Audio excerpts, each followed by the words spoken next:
bitches.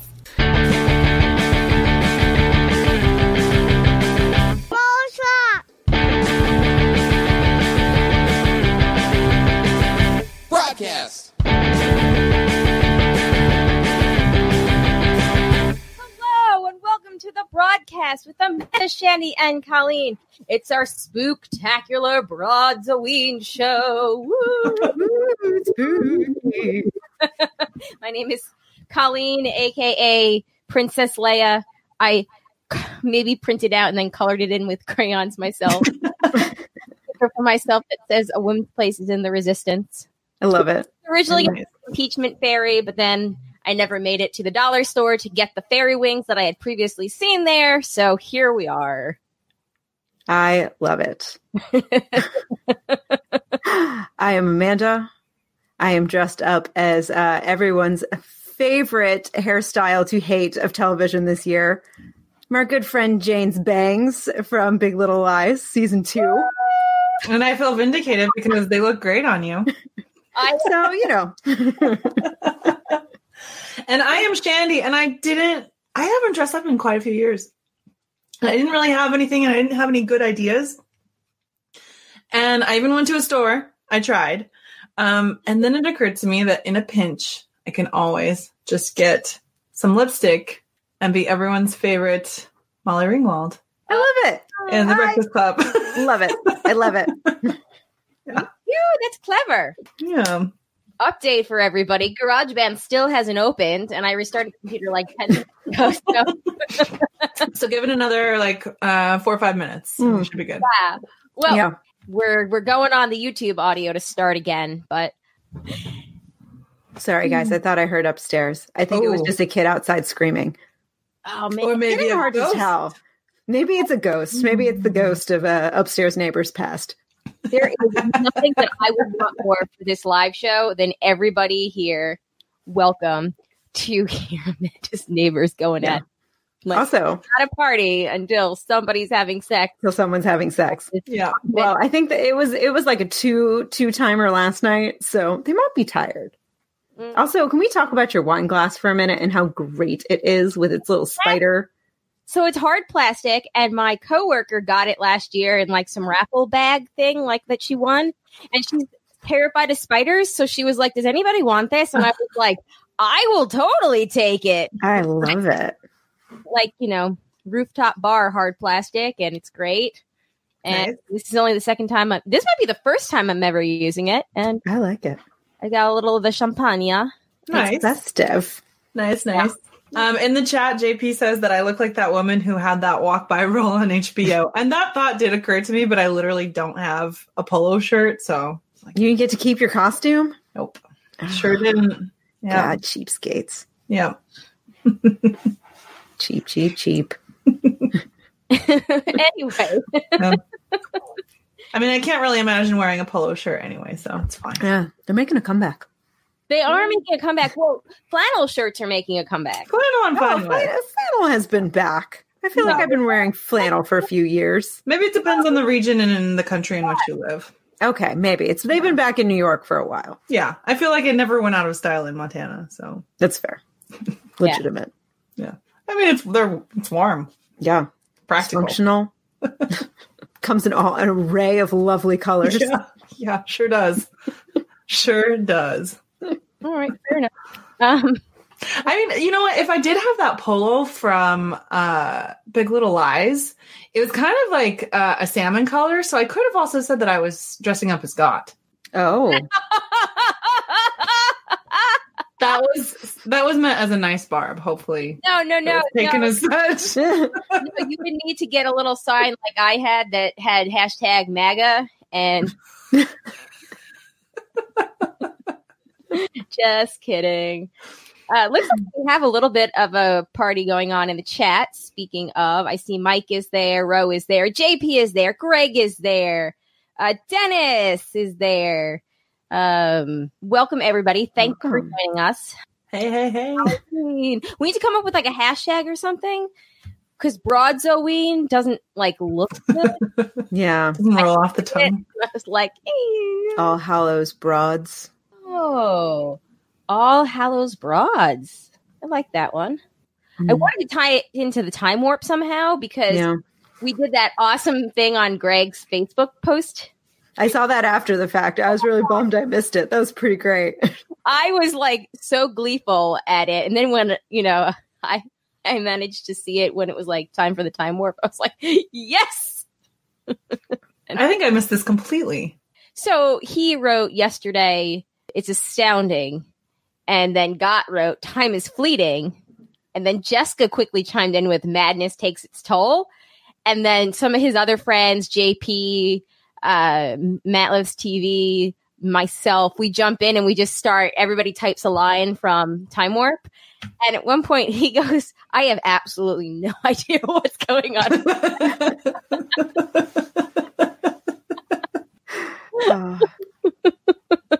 It's so really good.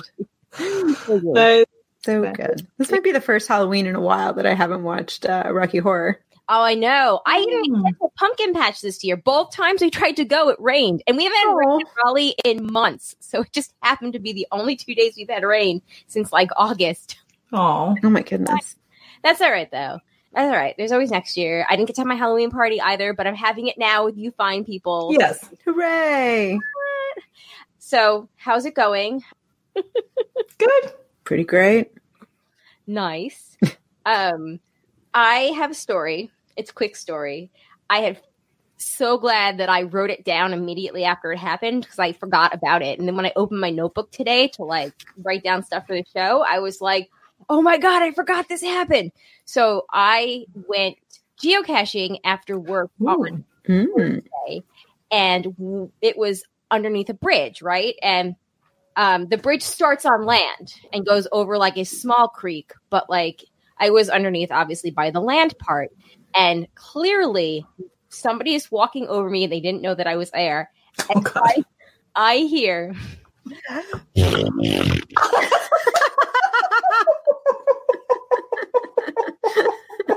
I was like, oh my God, this person just farted above me and I'm stuck under the bridge because I can't leave now until they're out of sight. Now, did the smell waft down to where you were standing? No, it sounded like it was mostly air.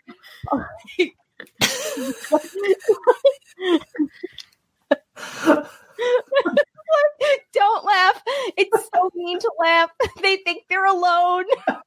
No, I think it's more like an inclusive laugh where it's like, yeah, who hasn't done that where you think you're by yourself and like because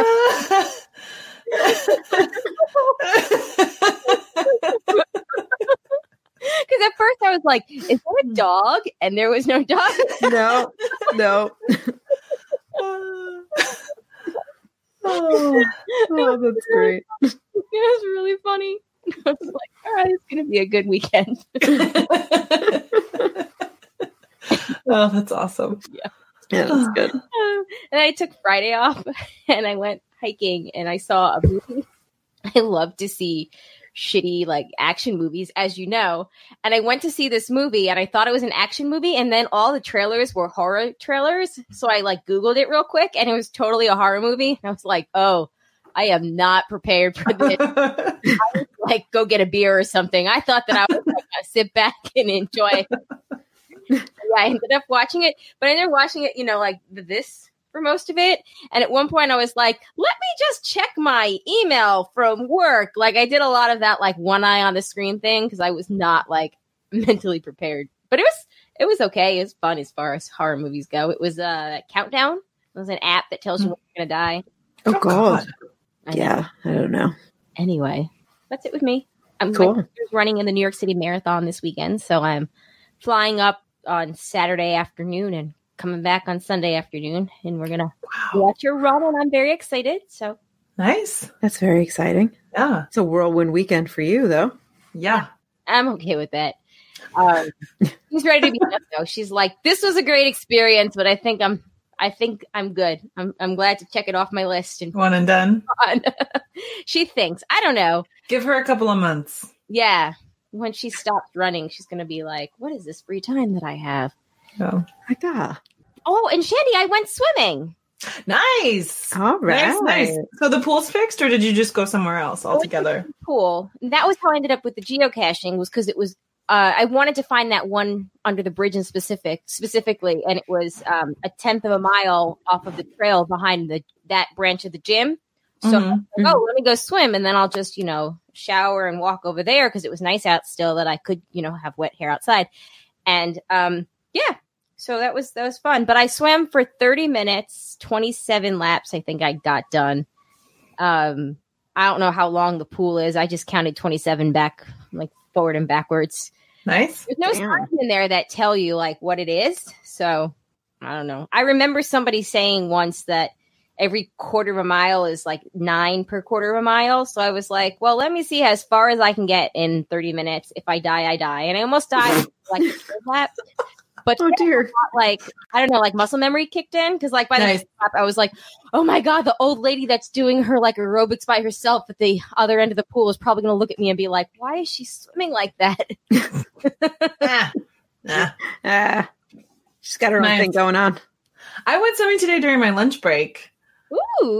Because I decided to give that a try. Usually lunch is like the sacred time for me. But I decided the pool can be sacred too. It's just, the transportation and the eating part. It's a little bit of logistics. I don't like to be rushed with food. That's fair. But yes, it's very important. But it felt really nice to like work out during the day. That's awesome. That's literally most days the only time I have. Nice. Yeah, and then you have your whole evening. Yeah, I mean, well, you have a different routine. Yeah.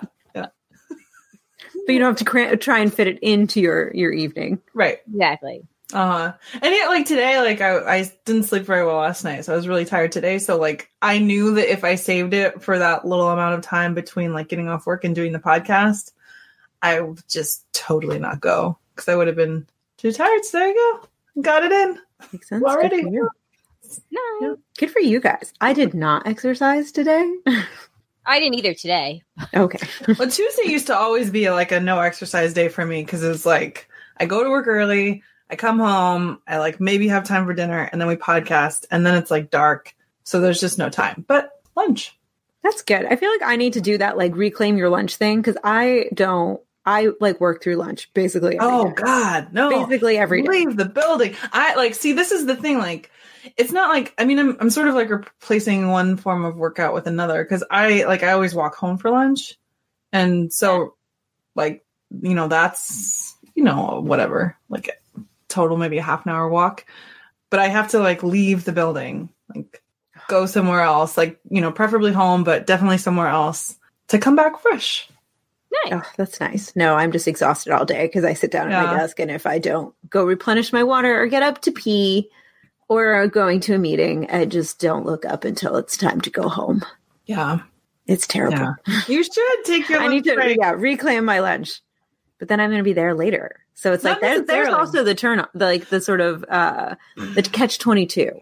But not necessarily, because I do think that people, and I've probably heard this anecdotally, I don't know. So somebody look it up. I'm sure there's a study out there. I feel like you come back more like refreshed and focused if you do take a break versus like just working through it. And then you're also like eating at the same time. So like how much are you really working? And I don't know. I think it's worth it. Yeah.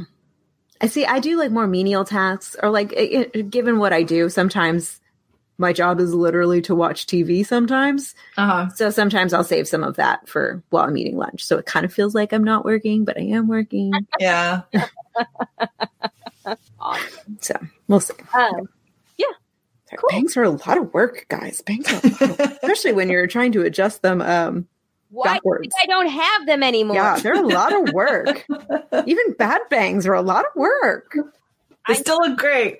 Just saying. They look better than my Long Island bangs that I grew up with until age 32. So I always liked your bangs. I liked some iterations of them. Sometimes my time hop shows me a picture and I'm like, they weren't so bad. And then sometimes my time hop shows me a picture and I was like, holy fuck, what was I thinking? It was of a time. But anyway, speaking of a time, November is just around the corner, aka maybe today, maybe it's tomorrow, depending on when you're listening to this and I get this show posted. November is the month of Broadsgiving, as we've declared it, and we were thinking of ways to celebrate it. And we came up with the idea that perhaps for the month of November, if you could write in to us and let us know, if you want to highlight a charity or an organization, just you want to raise awareness about it, maybe, bring people's attention to it, tell us why you think that people should donate to it or volunteer for it, just to bring focus on more local and national charities and organizations, and maybe that'll inspire somebody else, somebody listening to seek out something similar in their town or, check out what you're talking about or whatever. For instance, I was at a meeting a couple of weeks ago and somebody talked about a women's shelter in Raleigh that I had not heard of before. And it was telling me that it was supposed to be more trans safe and trans friendly, except they were so overcrowded that women were made to sleep in the parking lot at night. And they were in desperate need of supplies and volunteers and whatnot. So I went on their website to check them out, and I saw that they had an Amazon Prime wish list. So I sent them some of the stuff off of their wish list. But I think that there's probably a lot more women's shelters and organizations throughout the country that probably have, similar issues. So maybe, look into something similar in your town. So, yeah. Yay. Yes, I love this. I think this is going to be great. Mm-hmm. Yeah. And I love this year's iteration of what Broadsgiving is. Yeah. It's very well thought out. Yes. And then as far as our live annual Broadsgiving show, which I have this reminder in my phone that I'm supposed to, hold on, I swear to God, I have this reminder. Oh, it's called Pre-Gravy. I'm not sure what Pre-Gravy is about, but I'm going to have to go re-listen to last year's show and find out why I called it that. It might be because I make gravy ahead of Thanksgiving because I have to bring my own vegetarian gravy. Was it maybe that? Oh, so I set this reminder for, I don't know. We're going to find out. I'm going to have to go back and listen to somebody out there in the chat or listening right now wants to let us know, broadcasters3.com or comment on the Facebook page, whatever. Otherwise, we're going to it's a mystery and we'll have to figure it out. But I think this year we're going to do the live show on Tuesday, November 19th. The following week, we'll probably not have a new episode. That's the week of Thanksgiving itself. Happy Broadsgiving. Cool. So, all right. Buckle in, because it's my favorite time of the year. The show in which I read scary stories. Ooh, it's time for All Hallows Broad stories. Ooh, be scary. Ooh. Oh, hey, look, GarageBand just opened up. 21 minutes and 52 seconds. Some kind of record. That is insane. So let me just start recording into it. So that way, God forbid, we need a backup of something. Always wise. Always wise. Mm-hmm. All right. So I have 9 pages of stuff, but that's only because I can't see. And when I was going through it on my computer, just to take out ones and reorganize or whatever, I couldn't read them. So I had to make it big font and 150% zoomed in. Nice. Because I where are those reading glasses of yours? Because I didn't want to be Princess Leia in reading glasses. I just could have been. No judges. Costume change. Hold on. Yeah. No, and now I'm Clark Kent. And now I'm Princess Leia. Now I'm Clark Kent. Now I'm Princess Leia. All right. So I do have a bunch of stories, though. They're somewhat organized. This first set is supernatural. Here we go. Supernatural scary ones.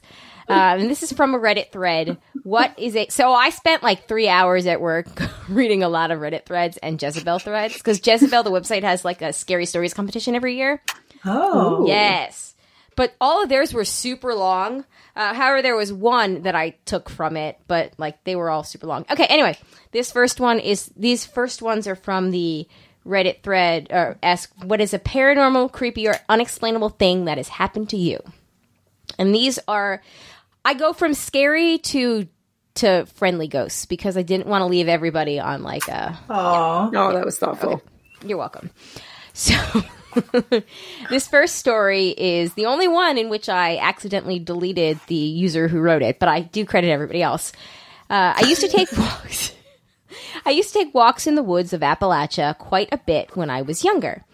I've told the story of turnaround, so this time I'll just remember the basement.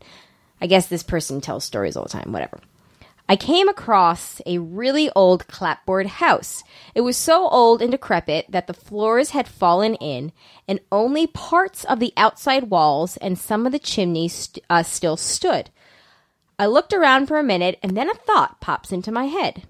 If I go around the right side and around the back, I'll find some stairs leading down to the basement. I'm already here. I might as well go say hello. I walked around the house's right side and found the stairs. I went down them and knocked on the door. After a second knock, I hear someone on the other side scrambling at the locks on the other side in a huge rush. I heard them mutter to themselves, "Just a minute, don't go, don't go." All at once I realized where I was, what I was doing, and the fact that someone was about to open the door. I got the hell out of there fast, and I've never been back. And there were a lot of comments on this particular story of people that were like, I grew up in Appalachia, and there are crazy tales like this all the time. Like, that area is wild. Jeez. Oh, don't go. Don't go. Don't go. Don't go. Don't go. This next go story... right away and go quickly. Yes. Don't stop in the first place. What are you doing? Well, it was the ghost. The ghost planted the idea. Yeah, it was like luring them. Exactly. Come, little children, I'll take thee away into my creepy basement. This next story is from a user called What is Lapping. I was around the age of 4. I was in my bed and ready to go to sleep. I was scared of the dark when I was younger, so I covered my whole body with the bed covers.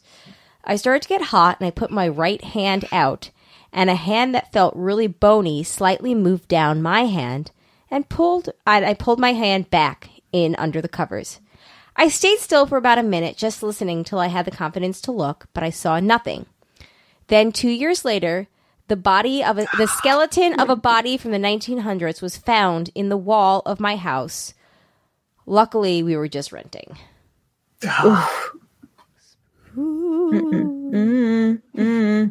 This next one is from Master Chief. Sorry. Apparently, I haven't made this big enough. Master Chief 9995. Yeah, that's what she said, Matt. We got it. When my niece was around 3 years old, she was going to bed and said goodnight to her mom. After her mom said sorry, these are all from the internet, so there's no fucking punctuation. Try this again. When my niece was around 3 years old, she was going to bed. She said goodnight to her mom. And after her mom said goodnight back, a doll that was on the floor on the other side of the room near nobody said goodnight. Oh, dolls. That was a long time ago, and the doll did not have voice recognition in it. Nope. Dolls and clowns. Chucky. Although I liked it too, actually, the new one. And Chucky, yeah. I haven't seen that movie in years. This is from Lady Phobos Reads. I was sleeping in a cot in the living room because my grandma had come over and was sleeping in my room. I dreamt that someone was playing with my hair as I lay sleeping. Eventually, I turned over to check who it was. There was a figure made of shadows standing over me.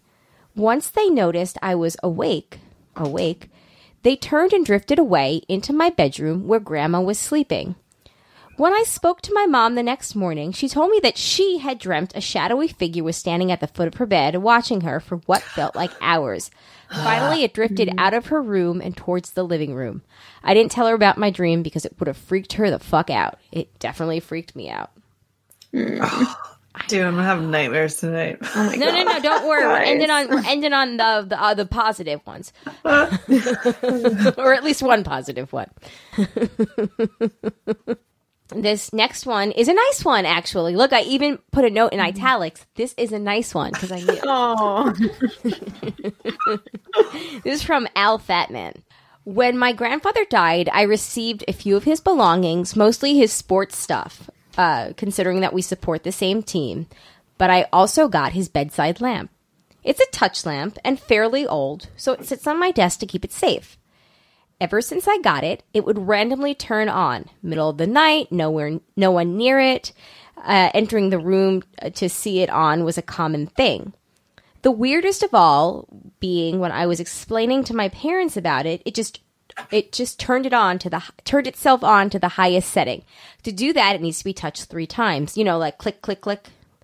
And it has never done that since. I don't believe in the paranormal, and it may just be faulty wiring, but a part of me likes to think that it's just my grandpa saying hi. Aww. I know. That's nice. I like that one.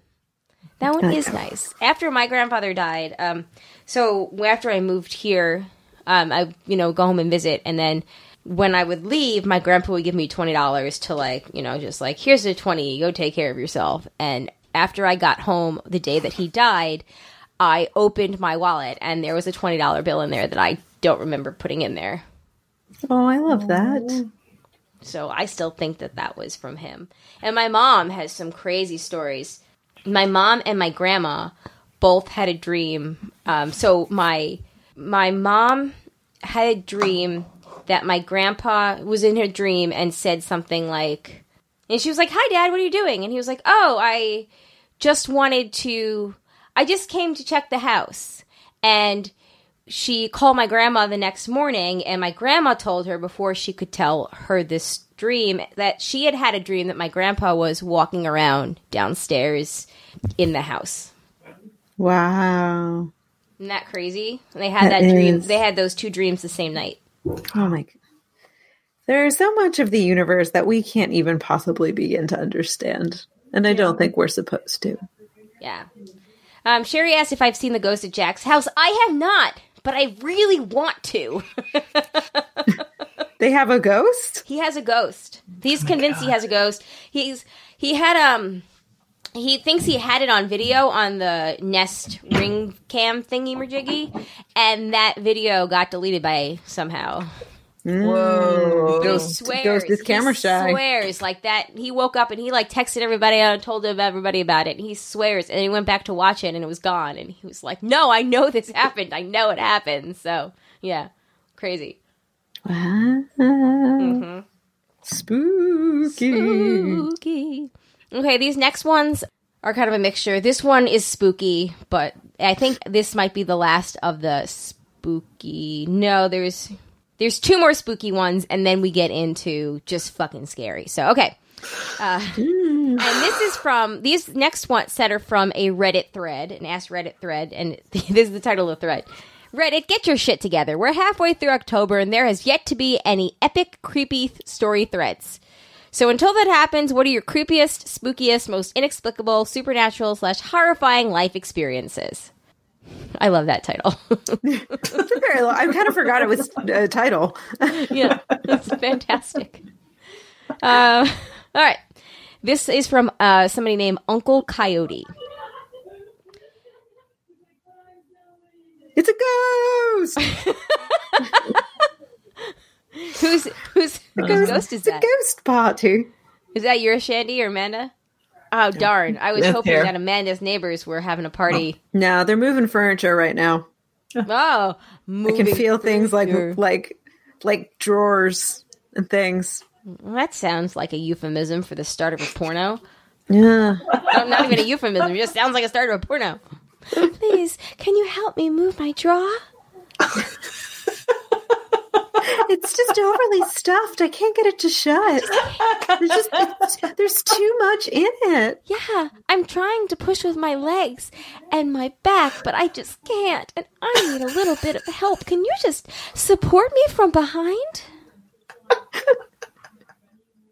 All right, moving on. This is from Uncle Coyote. And he says, small apartment, new wife, first kid. In order to get into the kitchen from the living room, you have to slalom past the couch. And slalom is like a tight, I looked it up. It's like when you've got a narrow, like, walkway. Like a straight, narrow walkway. Past the couch, a computer desk, and into the doorway. For an adult, this is fine. For a child who was just learning to run and a computer desk that was at the perfect, make sure your kid eats crayons and can only count to spaghetti height. Count to spaghetti. It was a nightmare. I was tired, positioned on one end of the couch and trying to watch TV. I had just worked 1,000,000 hours at the factory and wanted some peace. Zoom. My daughter runs by me at, I can't wait to wear a helmet speeds. I know, this guy's really funny. And I catch her before she bonks into the desk. I tell her to stop running to the kitchen and go back to dazing in front of the TV. Zoom! She tries it again, giggling, thinking it is now a game.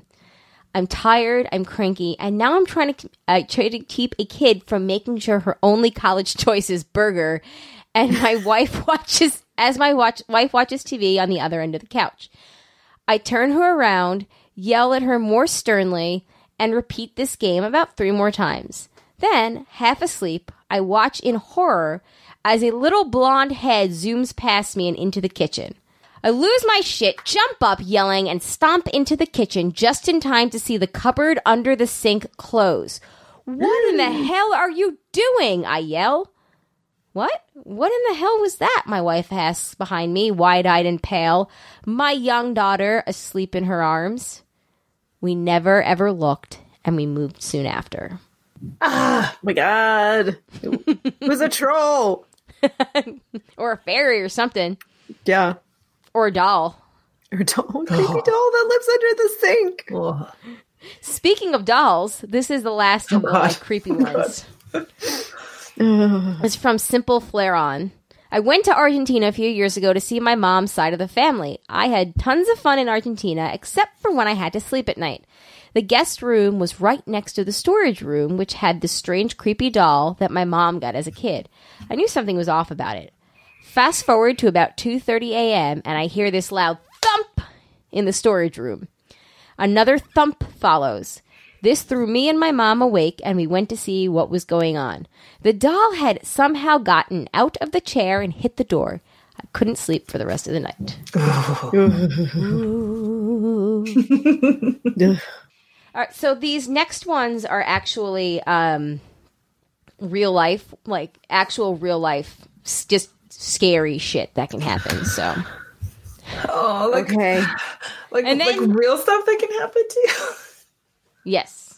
These are the things that scare me the most. I know, but we're going to end then on something happy. Okay. I promise. Does anybody need a break? Do we need a refill? Do we need a potty break? Do we just need to go take a costume break? Costume break. All right. Just kidding. And this is from Definitely My One Account, which is kind of a brilliant name. I'm not going to lie. Definitely My One Account. Get it? Okay. Whatever. My parents' bedroom is at the front of the house, immediately at the front door.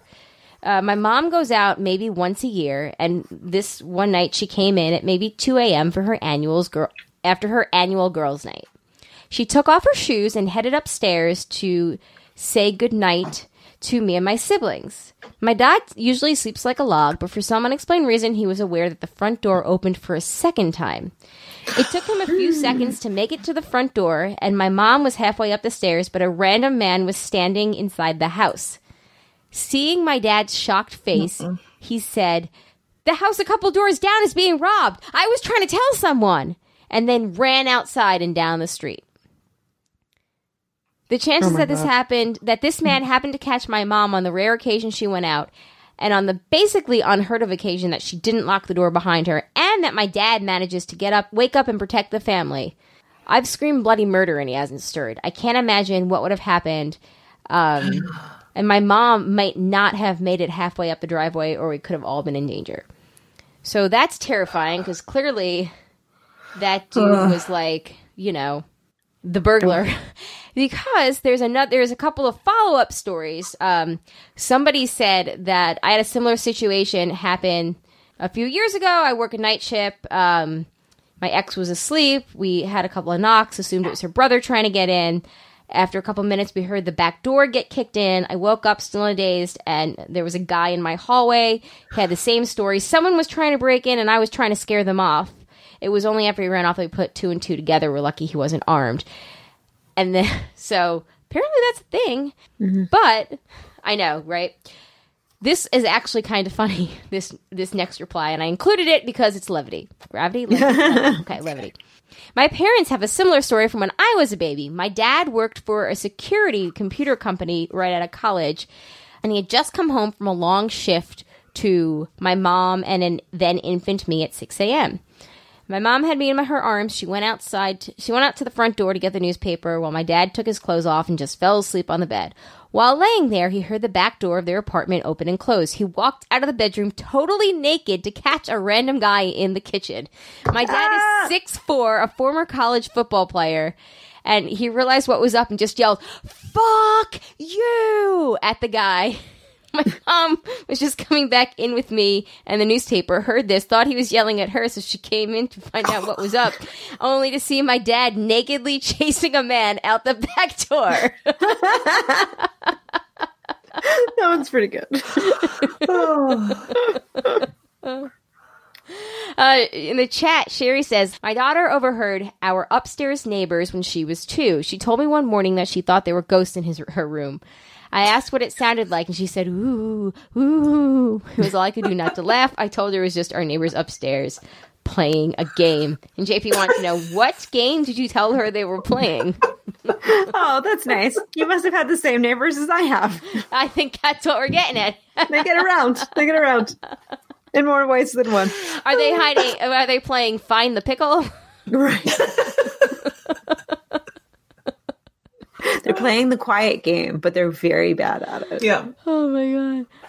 All right. So this next story is actually the long one of the bunch, but I thought that it was somewhat important for women to hear in general, but I don't know.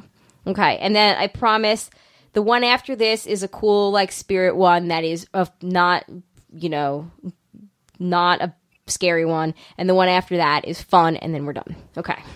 Everybody ready? All right. Ready. This is from Jezebel, their annual story contest. I think it was the ones from last year, 2019, and it's titled, Was It a Rejection, by a woman named Katie. A few years ago, I was getting ready to move from Cleveland, Ohio, to Columbus. A week before my move, I went out of town with a friend. We stayed for the weekend and drove back the following Monday. The drive was long, and we were both hungover, and all I could envision was getting to my own car, inhaling some french fries, and sprawling out on my couch. Plus, my roommate had already moved out, so when I got home, it was just going to be me and my cat, Harley. Sure enough, my friend dropped me off at my car that Monday evening. I drove down the street to McDonald's for some fries and a shake, and then finally was home. When I opened the door, Harley was right there waiting like she usually does when she hears my keys in the lock. But as I walked in that night, she was crying, making this horrific noise she doesn't usually make. Normally, when I get home, Harley chirps a little. But this was a mewling that sounded painful. I knew something was up. Of course, I asked her, "What's wrong, girl?" and looked around. And that's when I noticed the TV I had in the living room was gone. I immediately ran up the steps to my bedroom, and that TV was gone too. I ran back down the steps, called my roommate, asking if she had decided to borrow the TVs for the weekend, which I knew was super unlikely, but I was trying to be optimistic. Of course, she said no. And she said she'd come over because obviously someone had broken in. I called another friend who had helped watch Harley while I was gone, and he too said that there had been TVs there all weekend, but he hadn't been in the house since Sunday night. I went outside sweating, realizing that I might not be alone in the house. I was afraid to go near the basement or my roommate's empty room. I called the police. I called my landlord. Everyone converged on the house. It was only when the police were there that I went into the backyard and discovered that our kitchen window had been expertly removed. The window was propped against our recycling bin, which was on its side. The police asked me if I had any idea who would want my TVs and some other objects that we discovered were missing, but the TVs were the most glaring items. I couldn't think of anyone. My landlord kept asking if I had any exes that I had pissed off, which I thought was weird, and I kept insisting there wasn't an ex, much less an angry one. He even asked at one point, not even a dude you rejected at a bar? To which I asked, well, how would a guy I rejected know where I live? With all of the paperwork filed, the police said that a detective would come by in the morning to fingerprint the window and some other areas of the house. They advised me not to stay in the house that night, given that sometimes repeats happen, and they also told my landlord not to touch the window itself, but he could board the window opening with plywood temporarily. The police said everything in the backyard needed to stay exactly as it was. I asked my landlord if he wanted me to stay while he boarded up the window, and he said no, go stay with your roommate for the night. I slept, but I was unsettled. The next morning, I met the detective at the house. When we got to the backyard, the whole scene had been rearranged. The recycling bin had been moved across the yard. The window was flipped. Items that had been scattered from our kitchen and backyard were thrown away. I told the detective, who kind of shrugged it off, and then he took fingerprints from the window, as well as some furniture in the house. Everything had either been wiped down or touched by someone wearing gloves.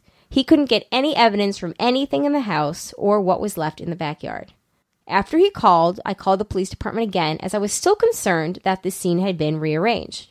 The police chief ended up on the phone with me, and he told me to never be in the house alone. It seemed someone might not be done with me. Since I was moving away, this seemed easy enough. A friend with a pit bull sat with me the rest of the week while I packed. Harley and I stayed with my old roommate every night. I got a tattoo and had a going-away party. I left the house behind. While I was driving to Columbus, though, I couldn't stop thinking about the break-in and the fact that someone had come back. It had been so clean. No broken windows, no broken locks, nothing. And then I remembered, somehow, that just after we moved into the house over a year before, my roommates and I had run into our landlord while we were out. We had said hi and moved on, but he kept texting me, trying to get us to go to a different bar. We never met up with him that night and never saw him out again. He's the only person I rejected who also knew where I lived. Oh. Right? That's really creepy. This is really fucking creepy. People are creepy. Yep. Okay. Not all people, though. There's a common denominator in all of these stories. Just saying. Men and dolls! Men and dolls! Men and dolls! Yeah. Oh, I don't know. I know that's not a scary story per se, but it's kind of like one of those, you gotta always be aware. Those kind of stories scare me 10 times more than, like, creepy I remember dolls the one from last year of the mom that had, like, the premonition, and it was, like, the person that was ended up being in their house, and they, like, hid, like, just in the bushes or something, or jumped out of the bushes.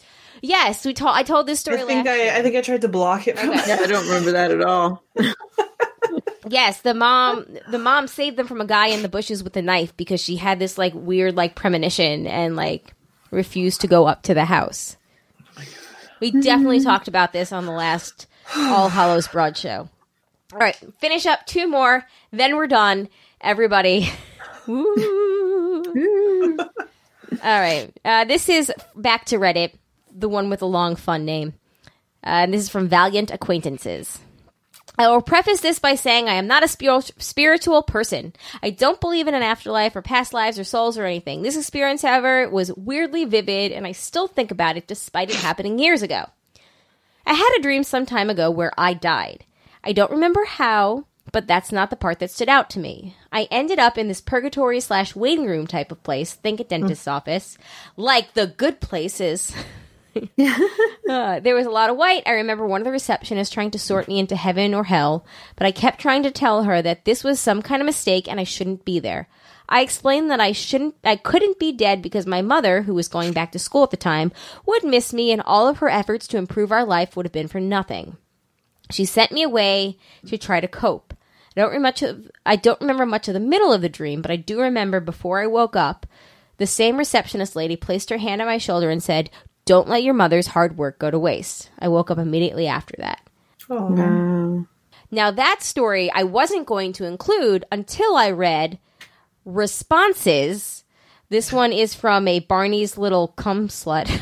And Oh, God. it was in all lowercase. I hadn't read it all the way through.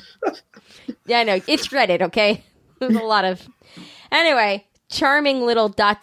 says, when I was about 8, I had a near-death experience, and I remember waking up in a weird dentist office with some lady wearing white asking if I thought I belonged in heaven or hell.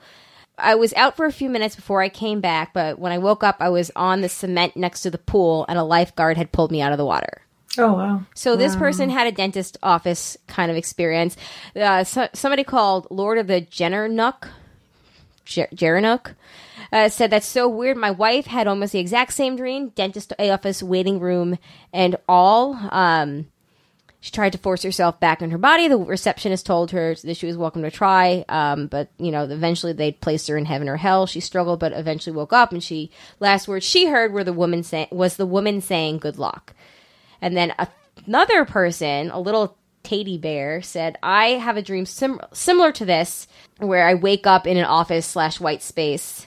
In this dream, though, this woman, in her dream, she had killed herself, although she doesn't say that she was suicidal in real life. But the woman in the white dentist office was telling her that she was going to be restarted in a lower life because she didn't appreciate the easier life that I previously had. Super weird and chilling. I woke up before I got to the restart. It was creepy for me to hear that your dreamscape was almost identical to mine." Isn't that crazy? Wow. Interesting. Has anybody once had a dream that I died, but I was not in a dentist's office.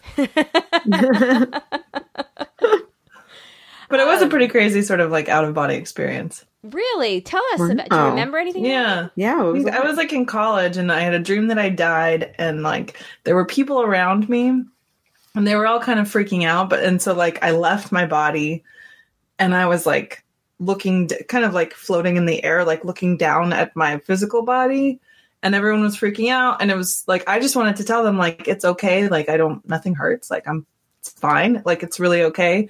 But I could no longer like communicate with them and they couldn't see the floating me. And so that was the only part that was kind of like anguish inducing, was I just wanted to tell them that I was okay. So they didn't need to freak out. Wow. Yeah. Oh my goodness.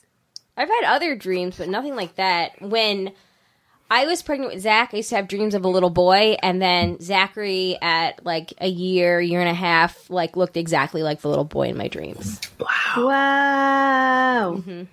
Yeah, and when my sister was pregnant with Evangeline, I used to have dreams of a little girl, and I still sometimes have dreams of a little girl, and my mom has dreams of a little girl, and we can't figure out who she is, because both my mom and I have had dreams of my grandpa also being around this little girl. So, because she kind of does look like Evangeline now, not Evangeline before now that her hair is like in or whatever. Evangeline's my niece for anybody out there. But Evangeline's hair is much, much, much darker than the little girls in my dream, because the way that my mom and I both figured out that we must be dreaming similar little girls is that she looks like a young my sister Caitlin.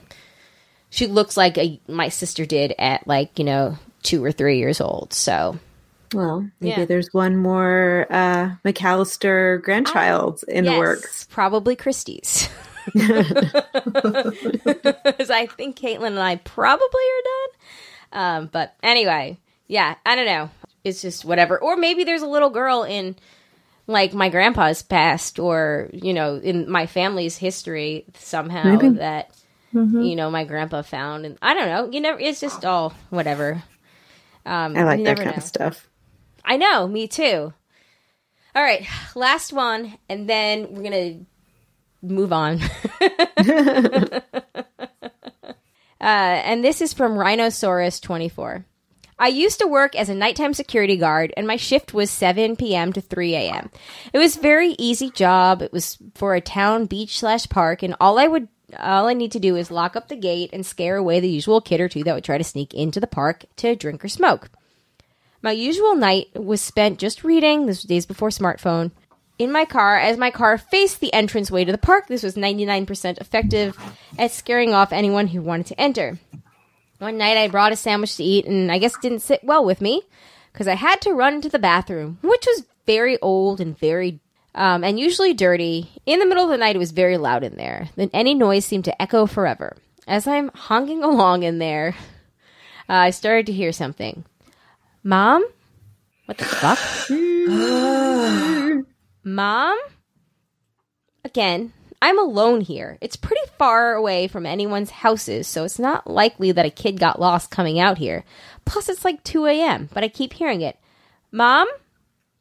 So I finish up in the bathroom, and I run to my car and lock myself up in there. But I start to think, well, fuck, what if there's an actual kid out there? So, acting out the first scene of any horror movie, I go out and investigate the kid crying for their mommy in the woods. Oh, God. Normally, I don't see anything. But then I hear it again. Mom? Where is it coming from? It sounds like it's actually coming from inside the fucking wall of the bathroom building. Now, the bathroom building is literally 1 brick thick, so it's not even like it could have gotten stuck. Something could have gotten stuck inside the wall. But even as I get closer, all I can hear is, Mom? So I'm about to leave because fuck this. I'm not dealing with a ghost in a wall crying for its mommy. But then I see it. Down at the bottom of the wall, there's a tiny crack, and inside a tiny little black kitten. Its meowing sounded like, Mom? I gave it some of my food, and from that night on, I had a little friend while I worked the night shift. Oh, See, that I told does have you I a was good going to end on a good one. Oh, that is a good one. I like that one. Oh. Yeah. Oh, God, why are kids so terrified?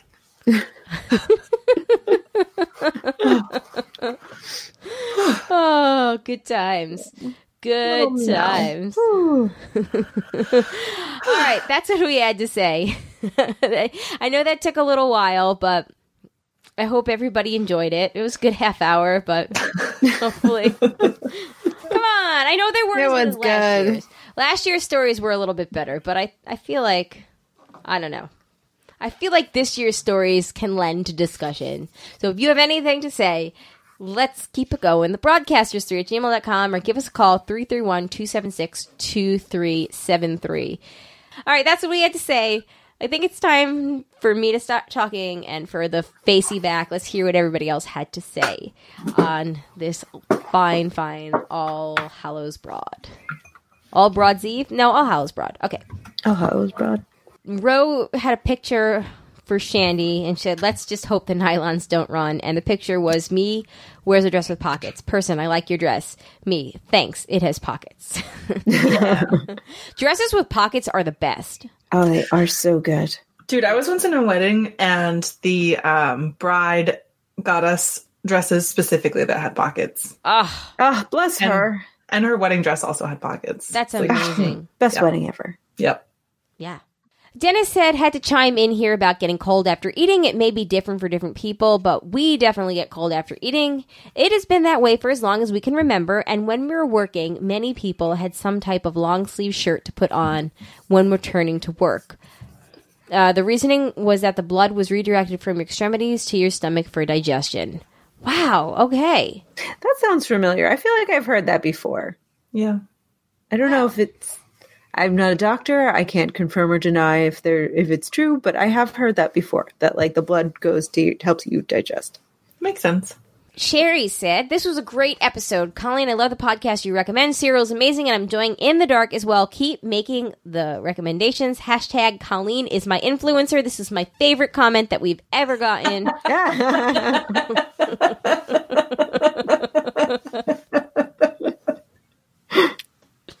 Thank you. Nice. Nice. All right. Moving on. We've got a scary story voicemail from Tasia. It's 2 parts, so what you're going to hear, people in the chat, I'll edit it for the rest of us, I think, if I don't do it smoothly.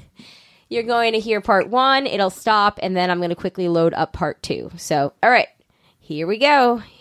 I'm really excited to hear somebody else tell a scary story. Hi, ladies. It's me, Tasia. So I was just driving home from work, and I finally got to this episode because I haven't had time to listen to the last episode, and I heard my shout-out. And I was like, oh, cool. I've got like 20 minutes leaving a voicemail about things that are spooky because apparently I need to do that.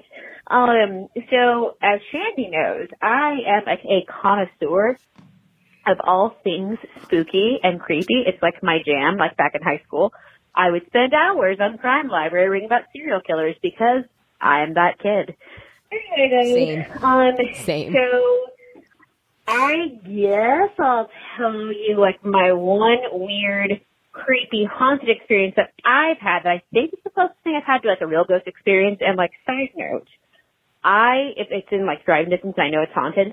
I've been there. So I've been like to the Whaley House in Preston Castle, which by the way, if you haven't look it up, creepy. Alcatraz, the Stanley Hotel I've been to, not to like name drop, but I like all things that are weird. Also, if you want serial killer stories, I don't know if you know this, but in the 70s, Santa Cruz was known as Murder City, USA, because we had 3 serial killers at the same time. But I digress. By the way, this is like not scripted. I'm just like really tired and hungry. Anyway, so my one weird haunted experience that I've had happened when I used to work at the Steinbeck house. So John Steinbeck is from Salinas, California. His house is there. And the weekends what they do is they'll have like lunches from like 11 o'clock to 2 o'clock. And like I started volunteering there when I was 13 because it's all based on volunteer services. And I love history. Have always really enjoyed it. So as soon as I was old enough, I was like, hell yeah, sign me up. Let's for some food. So this happened when I was 16. I was with my friends who also worked there. And the way the house is laid out is there's a basement, there's a main floor, and there's some steep stairs that you go up where you can like tune to get ready. Like the kids used to like ride their roller skates around and stuff upstairs. And then there's an attic. So I had always heard stories about other people's experiences with like glasses flying off of shit and just weird noises or like maybe someone seeing something. But up until this point, I hadn't really had an experience. So I'm upstairs with one of my friends, and I'm like being cocky, like mocking the spirits, like, oh, John Steinbeck, are you here? You know, just like fucking around. And we wait, we're quiet, we don't hear anything. I'm like, all right, I'm going to change the bathroom. So I go to the bathroom, and then I'm sitting, and I realize I can hear something, like upstairs in the attic space. And I'd always thought I was going up in there and checking it out just because I like getting into trouble and like doing things I shouldn't be doing. But the attic's really hard to get into. It's one of those like little pull down attics, right? So there's no way there's anyone up in there. So I'm sitting and I'm listening, and I'm like, so apparently I'm too long for your voicemail. Anyway, so I'm sitting in the bathroom. I'm hearing something across the ceiling. I'm like, that's too big to be a rat. And I realize what I'm hearing sounds like footsteps going across my head, going bump, bump, bump, bump, bump, bump. So I'm sitting there being real quiet because I'm like, the fuck is this shit? Like, there is no one up there. That's really loud. What is going on? And I'm by myself at this point. If there's no one else upstairs with me. So I'm sitting. It keeps going on for a few minutes. Finally, I stand up, go to the sink to wash my hands, and the sound has stopped. And it's really quiet. My friend comes out to the bathroom door, and after she asked me if I was, like, done getting ready, I start screaming. So, I don't know if you've ever had this happen, where your body reacts to something before your mind has a chance to catch up and figure out why it's reacting. It's happened to me a couple times. Yeah. But I start screaming, and I don't realize until a few seconds later that it's because I feel like something grabbed my ankle. And the immediate response was like rationalize, like, was it rat? It happened to have been rat, right? Like, but there was nothing there. So my friend was like halfway down the stairs, like she jammed. I scared the crap out of her. But that's something that's happened to me that was kind of spooky, scary, that I've never been able to rationalize. And you can sure she said that I never tried mocking ghosts in John Steinbeck's house again. The end. By the way, Amanda, Colleen, when you guys come out here, can I make you guys do something spooky, scary, please? Bye. Oh my God, she had the ghosts of wrath. I've been waiting 3 minutes to make that joke. Nice.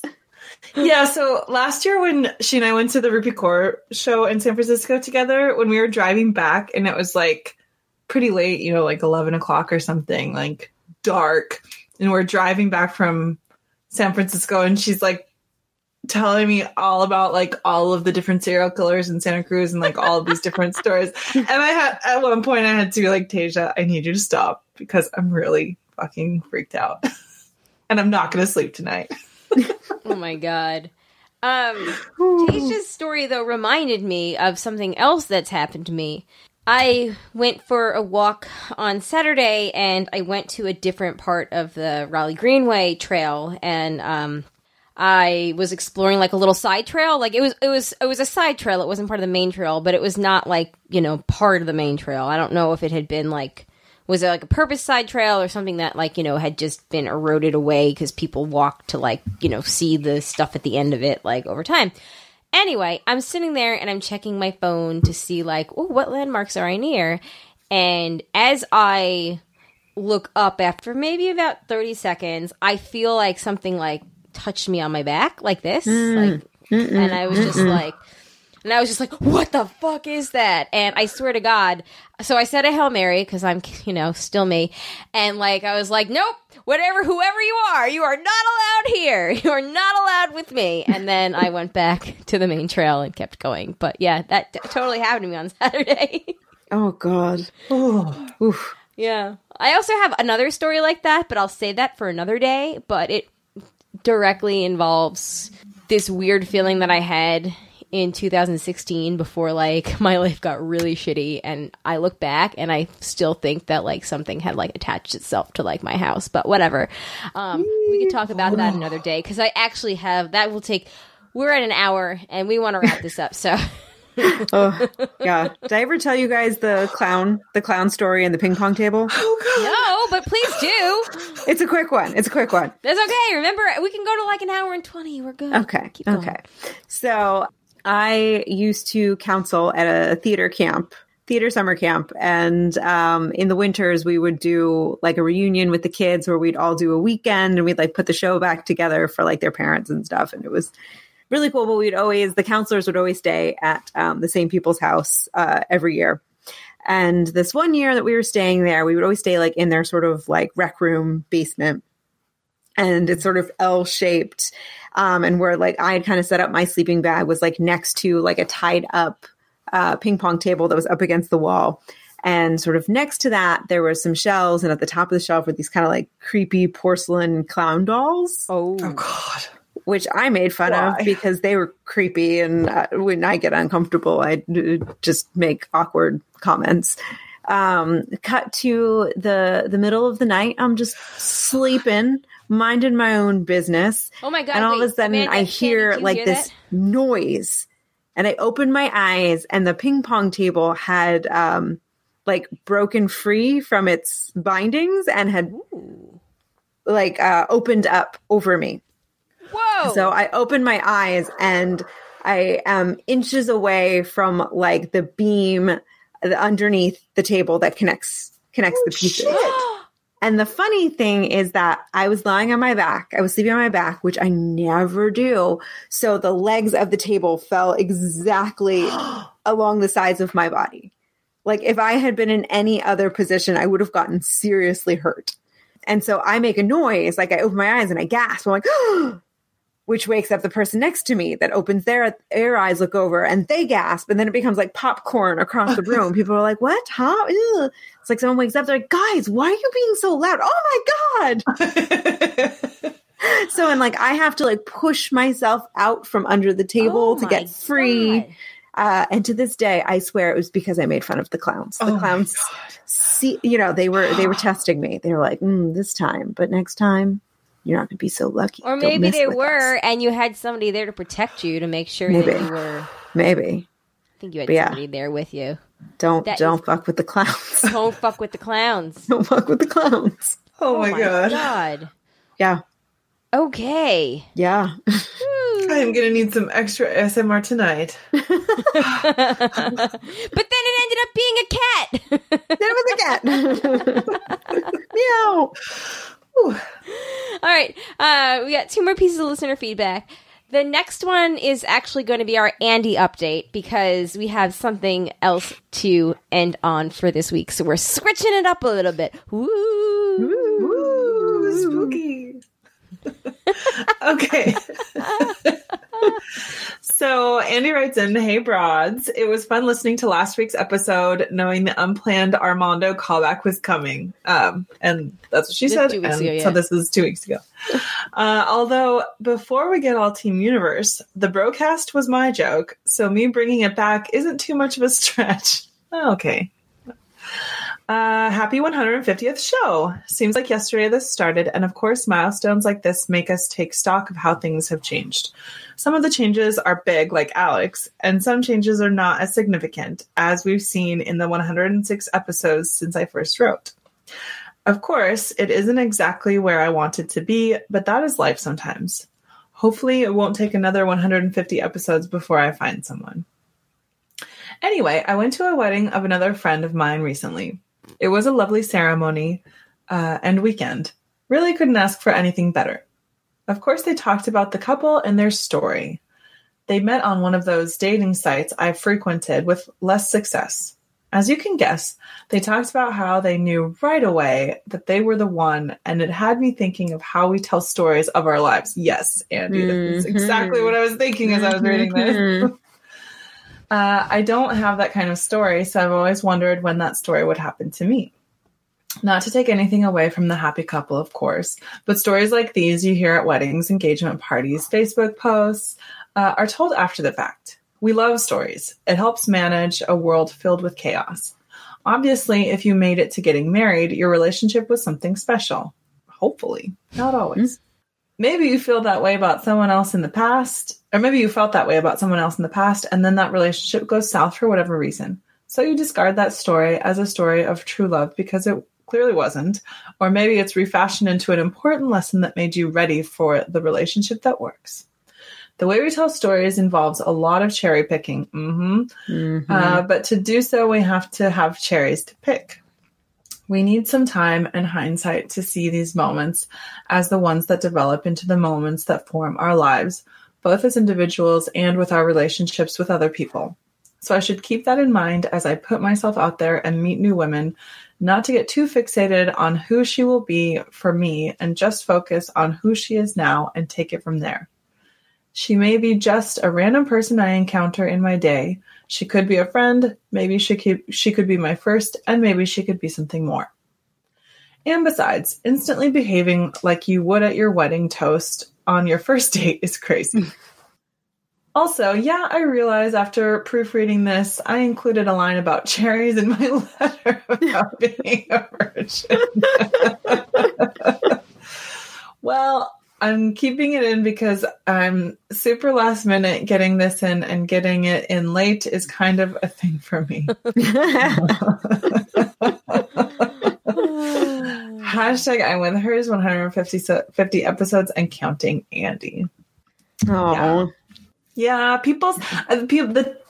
The story that people tell at their wedding is their myth story. Yeah. And for better or for worse. And of course there are elements of truth but like, it's the way, kind of reminds me honestly of, How I Met Your Mother. They did an episode where they talked about this. And for all of how I Met Your Mother has aged very poorly, there are still, some interesting things universal truths. Yes. That they did get right. Yes. Yeah. Yeah. No, I love this. I love it. I had a thought while you were reading it, and of course now I cannot remember what it was. I'm trying to reread that paragraph to be like, what was it that I wanted to say? It was also about stories. And shit, now I cannot remember. I was like, don't forget it. And then of course the second I stopped thinking that, I forgot it. I'm sure I'll blurt it out like I always do. I'm sure all right. But we're not going to have the last word on Andy this week like we generally do. We actually have an email for Andy from Christy, and we figured we would let Christy take us out for feedback. Yeah. So Christy says, Andy, You seem an intelligent and sensitive individual. My thoughts are that any lady you'd actually be into and have a connection with would likely be intelligent and sensitive. As such, I can't even fathom a woman like that thinking that your virgin status would be a deal breaker. I know this is a fear for you, and like so many other fears we humans allow to take up space in our heads, it's likely irrational. Maybe some self-talk or mantra speak would work to eliminate this fear for you. You are a freaking unicorn. Amen. As long as you are willing, there is a lady out there that will be really, really into experimenting with you. They will love the challenge of showing you the ropes. You have nothing to untrain. You are willing to learn what they like. Super bonus. I say this from experience, having deflowered 4 men myself. Damn, Get it, girl! Mm-hmm. It was thrilling. They were more sensitive to my needs, more willing to take direction, and yeah, knowing they weren't experienced was a big turn on. So there you go. Expel that fear from your thoughts. It will be amazing and will happen. Thanks, ladies. Christy. No, thank you, Christy. You, Christy. That was the best. Such good advice, and get it, girl. And Yes, talk about seriously. reframing the narrative and the story that we tell and how we tell it. Aha, amen. I love that. And I love that Yeah. she's, like everything she said, I completely agree with. Yeah. Mhm. Yeah. Yep. Said it way better than I ever could have. So way to go. Yes. Thank you, Christy. Mm-hmm. Yes. Has Christy written into us her loss of virginity story from 3 years ago at this point? It's been such a long time, I can't remember. I can't either. Hold on. I might do a search of our email, because why not? I mean, if we can't remember, she always could do it again. True. That's Just saying. very true. Oh, no. She did. All right. Oh, She did. She wrote it to us on March 13th, 2007. 2017. 2017. predates the podcast. Yeah. She went a little back to the future with it. Yeah. Which I appreciate. Yeah. Gotta add your spin to things. Yeah. Good times. Good times. I'm reading it. She did not have a great first time. Maybe that's why she Yeah. Takes so much care. Yeah, Takes made so it much her care. life's work to Yes. make the experience better for others. I love Yeah, it. she became a first-time fairy. Yeah. Yeah. Broadsgiving and all. Broadsgiving and all. I'm just kidding.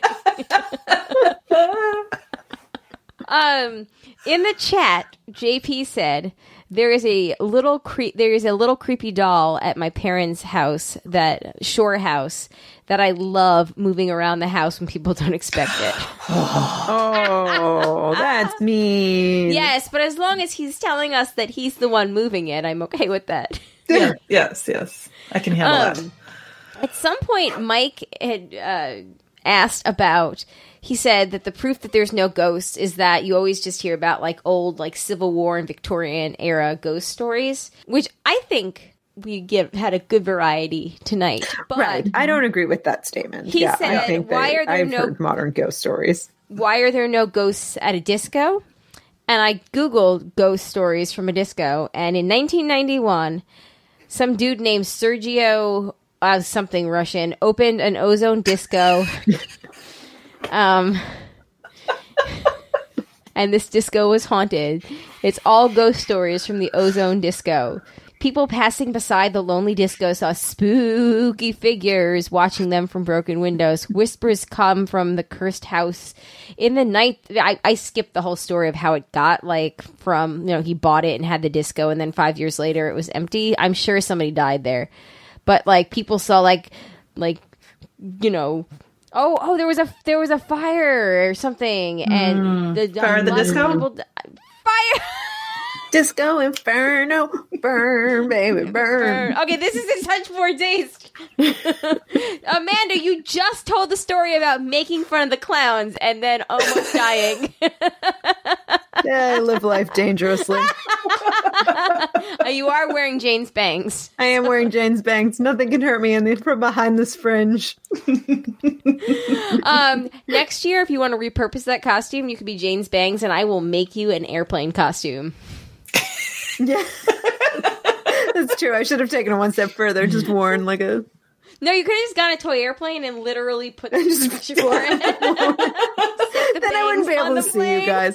Wear like a little hat. Like as a visor. Like a visor, tape it to a visor, and literally just set your bangs on this plane. Yeah. Well, I wanted to make sure that the bangs really like read on the webcam. So and they do. Yeah. One of my favorite Halloween costumes of all time is 2 years ago we had the party at my house, and Drake came as the right to bear arms. Oh, right. I remember seeing those pictures. BARE, bear arms. Yeah. I do like that. I like it. Yeah. Those good times. Anyway, I won't bother you guys with this haunted disco story, but it exists, and you can Google the Ozone disco ghost stories. It happened in the Philippines. So there's pictures too on this one site I found. So anyway, on that note, guys, thank you so much for coming out to the live show. We would love to hear your ghost stories. We would love to hear your stories for the month of Broadsgiving. Let us know if you want to highlight any charity organization to raise awareness about it. You know, if you're on the fence about emailing or calling, and this is a great way for you to get more involved in the broadcast community. You can give us a call at 331-276-2373, or you can email us, thebroadcasters3@gmail.com. Thank you again to the chat. Thank you to the patrons. We can't tell you how much we appreciate you. We appreciate everyone that listens, actually. Thank you guys so much. If you'd like to become a patron, you can go to patreon.com/JaneJack. You can go to janejack.com and click on the Become a Patrons link at the top right-hand corner of the page. Black Friday is coming. Holidays are coming. We would really appreciate it if you did any of your online shopping through the Amazon affiliates link, and that would be janejack.com/Amazon, all lowercase letters, and you can click, set that as your page, and then anything you get through that helps us out too. Check out the other shows on the network. We have Survivor JJC, Survivor J Jack and Colleen. That would be the other one that I'm doing right now on Survivor. We have The Watchmen with J Jack and Matt, which is quite excellent. It's new. I just caught up on it yesterday, and I'm all pumped about it. They have great perspective on the new Watchmen show on HBO. We have Dancing with the Stars with Jack and Cindy. We have the Ramblecast After Dark. I believe they're doing their live show, their live monthly patrons show for the Hangout level patrons next week. I think I've got everything that's airing now, so stay tuned for all of that, though. And tell your friends about us if you like the show. Like, that's the best thing that you can do, is actually, pass us along. And if they love scary stories, start them off with this episode. If they like stories about people fucking, start them off with the one from 2 weeks ago, 3 weeks ago, whatever it is. There's something for everyone. There's something for everyone. Something for everyone. Yeah. I promise. We're a good time. You guys know you're listening. You're still here. All right. Well, stay tuned. We're going to have our monthly bonus show for the patrons that contribute at the $5 or more level. We're going to record that as soon as we're done with this, so that should be out within the next day or so, and then we'll see you guys next week. Yeah, anybody else have anything? I do not. All right. Nope. Happy Halloween Eve. Hallow, whatever. All right. My name is Colleen. My name is Amanda. Woo! Happy Halloween. And I'm Claire. All right. Peace out, everybody. Rest in peace, everybody. No, I'm just kidding. Ooh, that was terrible.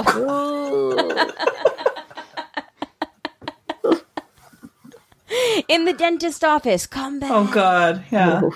If you find yourself in the dentist office, fight it. Don't pick up a magazine. Fight. All right. On that note, goodbye. My name's Colleen. Amanda, Shandy. Goodbye. Everybody, Amanda. Goodbye. All right. Bye. Bye. Happy Halloween, everybody. Oh, dear. Good Lord. Oh, dear.